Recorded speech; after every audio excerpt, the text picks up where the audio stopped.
Jannatga kirguvchi banda otasini, onasini izlar ekan. Onam jannatni qaysi bog'ida ekanlar? Otam jannatni qaysi qasrida ekanlar? Unga tatimas ekan. Chunki otasini, onasini dunyo hayotidagi qilgan amallari jannatga kirgizilmaganligini eslab turib, yig'lab, ma'yus bo'lib qolsa, Alloh taolo so'rar ekan: "O banda, o jannati bandam, nimaga ma'yussan? Nimaga xafasan? Ye, ich, o'yna, kul." Shunda u aytar ekan: "Ya Alloh, men otamni, onamni yaxshi xizmatlarini qila olmagan edim. Men ularni chiroyli duolarini ola olmagan edim. Men pul topolmayotgan paytimda ular topib meni yedirib, ichkizib, kiyintirishgan edi. Men pul topganimda ularni men topolmay qolgan edim. Hajga, umraga olib bora olmagan edim. Orzu qilgan edim, armon bo'lib qolgan edi. Ey Alloh, menga ijozat ber, onamni, otamni men jannatda izlab topay." Alloh taolo aytar ekan: "Bu joy ma'yuslik joyi emas. Men va'da qilganman.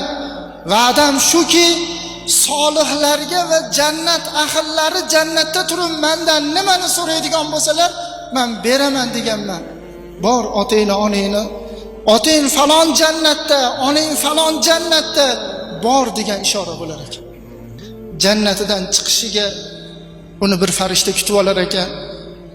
Birgalashib borishar ekan.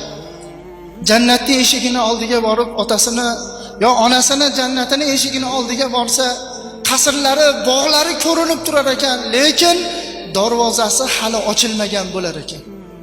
Tasavvur qilyapsizmi? Onaniki jannatining eshigi ochilmagan, yoki otaniki jannatining eshigi hali ochilmagan bo'lar ekan.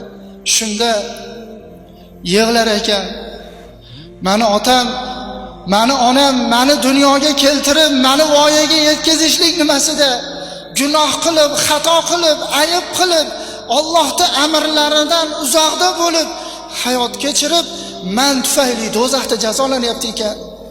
Ey Alloh, jannatlik haqqi bilan sendan yolvorib so'rayman, otamni yo onamni do'zaxdan chiqarib ber" deb turib olar ekan.